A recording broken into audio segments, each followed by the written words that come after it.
दोस्तों, जब एक इंस्पेक्टर ने डीएम मैडम को सब्जी वाली समझकर उसके साथ छेड़छाड़ की और बदतमीजी की और थप्पड़ भी मारा और बाल खींचे, लेकिन डीएम मैडम चुप होकर उसकी मार खाती रही। फिर उन्होंने रिपोर्ट लिखवाने के लिए सादे साड़ी में थाने पहुंची, मगर थाने में भी उसे आम महिला समझकर उसके साथ बदतमीजी हुई और उससे रिश्वत मांगा गया और बिना पैसों के रिपोर्ट नहीं लिखी गई। तब डीएम मैडम ने जो किया उसे देखकर सिर्फ थाना ही नहीं पूरा सिस्टम हिल गया। जिले की सबसे बड़ी अफसर डीएम श्रुति वर्मा एक सुबह बेहद सादे कपड़ों में बिना किसी सरकारी तामझाम के सब्जी खरीदने शहर के स्थानीय बाजार पहुंची। चेहरे पर एक सधी हुई मुस्कान और चाल में ऐसा आत्मविश्वास था कि जो उन्हें देखता समझता बस एक आम महिला है। किसी को अंदाजा तक नहीं था कि ये औरत इसी जिले की डीएम है। श्रुति सीधे एक ठेले के पास जाकर रुकी। वहां करीब 35 साल की एक औरत सब्जियां बेच रही थी। श्रुति ने मुस्कुराकर दाम पूछे ही थे कि तभी एक छोटी बच्ची दौड़ती हुई आई और अपनी मां से लिपट कर बोली, मम्मी जल्दी चलो ना स्कूल, मुझे देर हो रही है, टीचर बहुत डांटेंगे और मरेंगे भी। औरत ने प्यार से कहा, बेटी बस 2 मिनट रुक जा, पहले इन दीदी को सब्जी दे दूं, फिर तुझे छोड़ने चलती हूं। बच्ची जिद करने लगा, नहीं मम्मी अभी चलो ना प्लीज, बहुत ज्यादा लेट हो गई है। यह सुनकर श्रुति के चेहरे पर हल्की सी मुस्कान आई। उन्होंने नरम लहजे में कहा, आप बच्ची को स्कूल छोड़ आइए, जब तक आप आती हैं मैं आपका ठेला देखती हूं, आप टेंशन मत लीजिए। औरत पहले तो झिझकी, फिर श्रुति के भरोसेमंद अंदाज को देख उसने हामी भर दी। ठीक है बहन, मैं जल्दी लौट आऊंगी, कहते हुए वो अपनी बेटी की हाथ पकड़कर निकल गई। श्रुति ठेले के पास खड़ी होकर इधर उधर का माहौल गौर से देख रही थी। तभी एक मोटरसाइकिल आकर ठेले के पास रुकी। बाइक पर बैठा इंसान था इंस्पेक्टर आशीष यादव। उतरते ही उसने तंज कसते हुए कहा, अरे तू कब से सब्जियां बेचने लगी? यहां तो एक और औरत हुआ करती थी, कहां गई वो? श्रुति कुछ कह पाती, उससे पहले ही सब्जी वाली औरत वापस लौट आई। इंस्पेक्टर को देखते ही उसके चेहरे पर डर साफ झलकने लगा। झुककर बोली, क्या चाहिए साहब? जो बोले ले जाइए। आशीष ने हुक्म भरे अंदाज में कहा, 1 किलो बैगन दे, 1 किलो भिंडी और आधा किलो करेला भी डाल दे। औरत ने बिना कुछ कहे जल्दी जल्दी सब्जियां तौल दी। इंस्पेक्टर ने थैला उठाया और बिना एक पैसा दिए मोटरसाइकिल स्टार्ट करके चला गया। श्रुति ये सब देखकर सन्न रह गई। उसे समझ नहीं आ रही थी कि इंस्पेक्टर बिना पैसे दिए क्यों चले गए। कुछ पल तक उन्होंने चुप्पी साधे रखी, फिर गंभीर आवाज में सब्जी वाली से पूछा, बहन उसने पैसे क्यों नहीं दिए? आपने उससे पैसे क्यों नहीं मांगे? आप चुप क्यों थी? औरत की आंखों में आंसू भर आए। धीमे स्वर में बोली, बहन रोज यही हाल है, पैसे मांगती हूं तो धमकाता है, कहता है मुझसे पैसे लेगी, अभी ठेला उठवा दूंगा। घर का खर्चा और बच्चों का पेट इसी ठेले से चलता है, इसलिए डर के मारे चुपचाप दे देती हूं। श्रुति की भौहें तन गईं। उनके चेहरे पर गुस्से और ठान लेने का भाव साफ दिख रहा था। उन्होंने दृढ़ स्वर में कहा, अब ऐसा नहीं होगा, मैं हूं ना आपके साथ। कल जब आप ठेला लगाएंगी तो आप नहीं, मैं वहां रहूंगी। देखते हैं वो पैसे देता है या नहीं। अगर नहीं देगा तो मैं उसे दिखाऊंगी कि कानून क्या होता है। औरत की आंखों से राहत के आंसू बह निकले। पहली बार उसके चेहरे पर उम्मीद की किरण झलकी। अगली सुबह श्रुति वर्मा ने एक साधारण गांव की औरत का भेष बनाया। हल्की सी पुरानी साड़ी, सिर पर पल्लू और नंगे पांव। ठेले पर ताजी सब्जियां सजाई गईं और वो खड़ी होकर सब्जियां बेचने लगी। कुछ ही देर में वहीं इंस्पेक्टर आशीष यादव अपनी मोटरसाइकिल पर वहां आ पहुंचे। इंस्पेक्टर आशीष यादव ने अपनी मोटरसाइकिल ठेले के पास रोकी और घूरते हुए बोला, अरे आज फिर तुम यहां? वैसे हो कौन उसकी? कल भी तुम ही थी और आज भी दिख रही हो। आखिर बात क्या है? श्रुति वर्मा, जो अब भी गांव की आम महिला के भेष में खड़ी थीं, धीरे से बोली, मैं उसकी बहन हूं, इसलिए आज उसकी जगह ठेला संभाल रही हूं। आशीष ने होठों पर एक घिनौनी मुस्कान लाते हुए कहा, ओहो, तो बहन से भी ज्यादा खूबसूरत निकली तुम।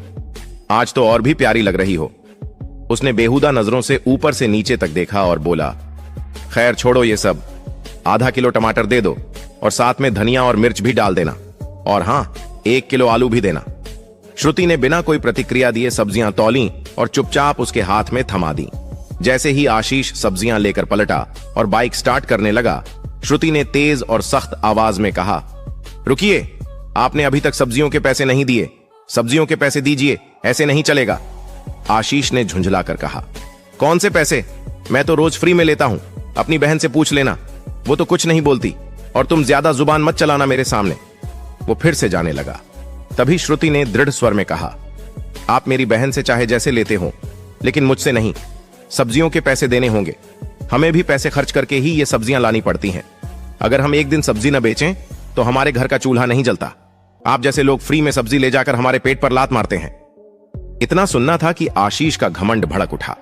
उसने गुस्से में आकर एक जोरदार थप्पड़ श्रुति के गाल पर जड़ दिया। श्रुति लड़खड़ाई, लेकिन खुद को संभाल लिया। आंखों में आंसू थे, मगर आत्मसम्मान अब और चुप रहने को तैयार नहीं था। श्रुति ने कांपती आवाज में कहा, आपने एक महिला पर हाथ उठाकर बहुत बड़ी गलती की है। इसका अंजाम भुगतना पड़ेगा आपको। आशीष और भड़क गया, गुस्से में चिल्लाया, तू मुझे सिखाएगी? तेरी इतनी औकात? फिर उसने श्रुति के बाल खींच लिए। श्रुति दर्द से कराह उठी, लेकिन बाल छुड़ाकर बोली, यह सब बहुत गलत हो रहा है। मैं तुम्हारे खिलाफ रिपोर्ट करवाऊंगी। तुम्हें सब्जियों के पैसे देने ही होंगे। लेकिन इंस्पेक्टर आशीष यादव अपनी हैसियत और वर्दी के नशे में डूबा हुआ था। उसे नहीं पता था कि जिसके साथ ओ ऐसी हरकतें कर रहे हैं, असल में ओ जिले की डीएम है। उसने तंज कसते हुए कहा, रिपोर्ट? तेरी इतनी औकात है? तू एक सब्जी बेचने वाली और मैं इस थाने का इंस्पेक्टर। मैं तुझे यहीं खड़े खड़े खरीद सकता हूं। ज्यादा जुबान चलाएगी तो उल्टा तुझे ही जेल में डाल दूंगा। इतना कहकर उसने मोटरसाइकिल स्टार्ट की और वहां से निकल गया। श्रुति वर्मा का पूरा शरीर गुस्से से कांप रहा था, लेकिन उन्होंने खुद को संयमित रखा। वो देखना चाहती थीं कि ये इंस्पेक्टर अपनी औकात दिखाने के लिए कितनी हद तक गिर सकता है। कुछ देर ठेले पर बैठने के बाद श्रुति ने सब्जी वाली को फोन किया, अब तुम ठेले पर आ जाओ। सब्जी वाली के आते ही वो वहां से चुपचाप निकल गईं। घर पहुंचकर उन्होंने साधारण साड़ी उतारी और हरे रंग का सलवार सूट पहनकर एक आम महिला की तरह बिना किसी पहचान के थाने की ओर निकल पड़ी। थाने में पहुंचकर उन्होंने देखा कि आशीष यादव वहां मौजूद नहीं था। डेस्क पर बैठा एक हवलदार था। श्रुति ने सीधा पूछा, मुझे रिपोर्ट दर्ज करानी है। इंस्पेक्टर आशीष यादव कहां हैं और एसएचओ साहब से मिलना है। हवलदार ने बिना देखे जवाब दिया, इंस्पेक्टर साहब घर गए हैं और एसएचओ साहब फील्ड विजिट पर बाहर हैं। आप चाहें तो कुछ देर बैठ जाइए। श्रुति की आंखों में अब न्याय की आग जल रही थी और ये आग अब बुझने वाली नहीं थी। कुछ ही देर में थाने का दरवाजा खुला और भारी कदमों के साथ एसएचओ मोहन सिंह भीतर दाखिल हुआ। उसकी नजर सीधी हरे रंग के सलवार सूट में खड़ी उस साधारण दिखने वाली औरत पर पड़ी, जो और कोई नहीं बल्कि जिले की डीएम श्रुति वर्मा थी। मोहन ने कड़क आवाज में पूछा, तुम कौन हो? यहां क्या काम है? श्रुति ने शांत स्वर में कहा, मुझे रिपोर्ट दर्ज करवानी है। मोहन सिंह व्यंग्य भरी मुस्कान के साथ बोला, रिपोर्ट करवानी है? पहले कुछ खर्चा पानी लाया है? यहां रिपोर्ट दर्ज कराने के लिए 5 से 10 हजार लगते हैं। लाई हो तो निकालो, फिर देखता हूं तुम्हारी रिपोर्ट। श्रुति का चेहरा सख्त हो गया। उन्होंने गंभीर स्वर में कहा, किस बात का पैसा? रिपोर्ट दर्ज करवाने के लिए कोई शुल्क नहीं लगता। आप रिश्वत क्यों मांग रहे हैं? यह बिल्कुल गलत है। मोहन हंस पड़ा और बोला, तुम्हें किसने कह दिया कि मुफ्त में रिपोर्ट होती है? यहां जो भी आता है अपनी मर्जी से पैसे देता है, और अगर नहीं देगा तो उसकी रिपोर्ट नहीं लिखी जाएगी। अब तुम्हारी मर्जी। श्रुति ने गहरी सांस ली, फिर अपने बैग से नोटों की गड्डी निकालकर बोली, ठीक है, लीजिए 3000 रुपए। अब रिपोर्ट लिखिए। यह क्या मैडम, सिर्फ 3000? इससे तो काम नहीं चलेगा। आपको 5000 ही देना पड़ेगा। नहीं तो जाइए और किसी थाने में रिपोर्ट दर्ज करवाइए। यहां पर नहीं होने वाला। डीएम। मैडम गुस्से में जल रही थी, मगर उन्होंने खुद को संभाला और फिर 5000 रुपये निकालकर एसएचओ मोहन सिंह को दी। पैसे लेते ही मोहन ने पूछा, बताओ किसके खिलाफ रिपोर्ट है? श्रुति ने आंखों में सीधी नजर डालकर कहा, इंस्पेक्टर आशीष यादव के खिलाफ। उन्होंने एक सब्जी बेचने वाली औरत से बदतमीजी की।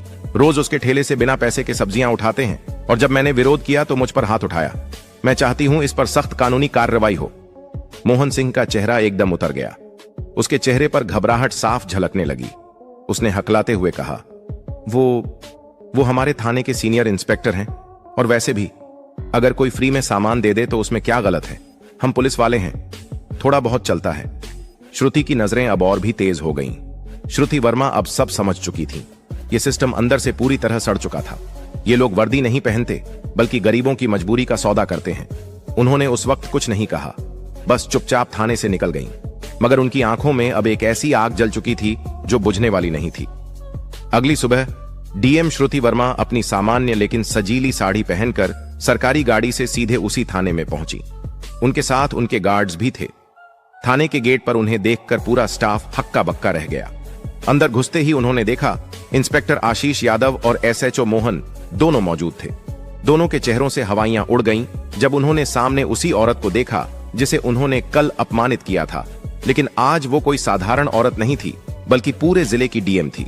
घबराए हुए दोनों एक साथ बोले, मैडम, आप कौन हैं और यहां क्यों?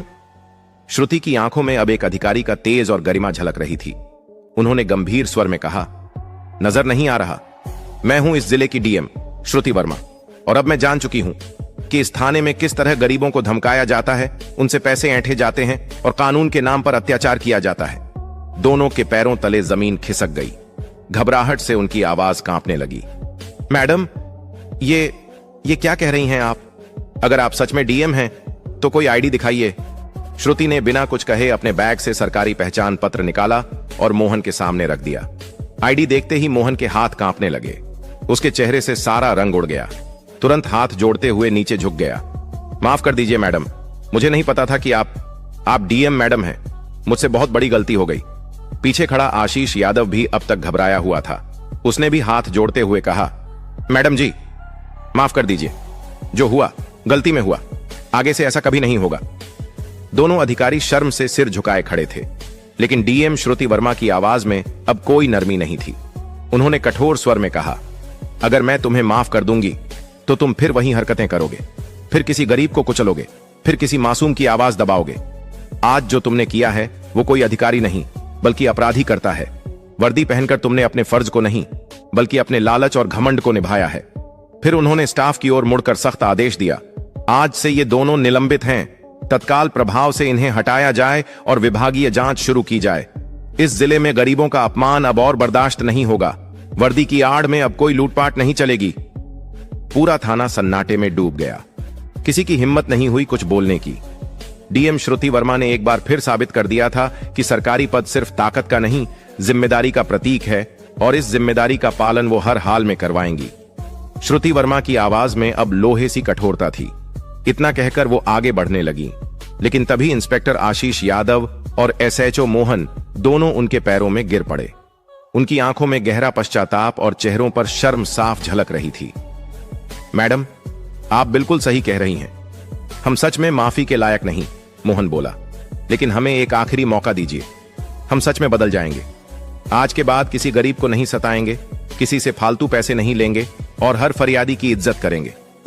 आशीष यादव ने भी सिर झुकाकर कहा, हमें माफ कर दीजिए मैडम। कसम है दोबारा ऐसी गलती नहीं होगी, और अगर हो भी गई तो हमें सस्पेंड नहीं, सीधे जेल भेज दीजिए। श्रुति वर्मा कुछ देर चुप रही। उनकी पैनी नजर दोनों की नम आंखों और डरे हुए चेहरे पर टिकी रही। फिर उन्होंने गहरी सांस ली और दृढ़ स्वर में बोली, ठीक है, मैं तुम्हें माफ कर रही हूं, लेकिन यह आखिरी मौका है। अगली बार अगर किसी गरीब की आवाज मुझ तक पहुंची, अगर फिर किसी ने कहा कि थाने में अन्याय हुआ है, तो मैं तुम दोनों को सिर्फ सस्पेंड नहीं, सीधे सलाखों के पीछे डालूंगी, और इस बार कोई माफी नहीं होगी। दोनों अफसरों ने सिर झुका लिया। उनका घमंड चूर चूर हो चुका था, लेकिन उनकी आंखों में अब सुधार की एक सच्ची झलक थी। थाने से बाहर निकलते वक्त श्रुति वर्मा ने एक नजर पूरे स्टाफ पर डाली और कहा, पुलिस की वर्दी डराने के लिए नहीं, भरोसा देने के लिए होती है। इस वर्दी की इज्जत तभी होगी जब इसे पहनने वाले खुद इज्जत देना सीखेंगे। उनके जाते ही पूरे थाने में सन्नाटा छा गया। सबके चेहरों पर गहरी शर्म और सोच की लकीरें थीं। उस दिन के बाद जैसे पूरा थाना बदल गया। अब न कोई रिश्वत लेता था, न किसी गरीब की आवाज दबाई जाती थी। हर फरियादी की बात सुनी जाती, रिपोर्ट बिना पैसों के दर्ज होती, और सड़क से बाजार तक पुलिस लोगों की मदद करती नजर आती। वो सब्जी वाली औरत भी अब अपने ठेले पर मुस्कान के साथ बैठती थी, क्योंकि अब उसे किसी का डर नहीं था। ये कहानी हमें सिखाती है कि हिम्मत और ईमानदारी से बड़ी कोई ताकत नहीं होती। अगर कोई अधिकारी अन्याय करता है तो उसके खिलाफ आवाज उठाना जरूरी है, और जब सच बोलने वाला डटकर खड़ा हो जाए तो पूरा सिस्टम बदल सकता है। अगर आपको यह वीडियो पसंद आया हो तो एक लाइक जरूर करें। गरीबों की आवाज को और लोगों तक पहुंचाने के लिए शेयर जरूर करें, और ऐसी ही सच्ची और समाज से जुड़ी कहानियों के लिए हमारे चैनल को सब्सक्राइब करना ना भूलें। धन्यवाद।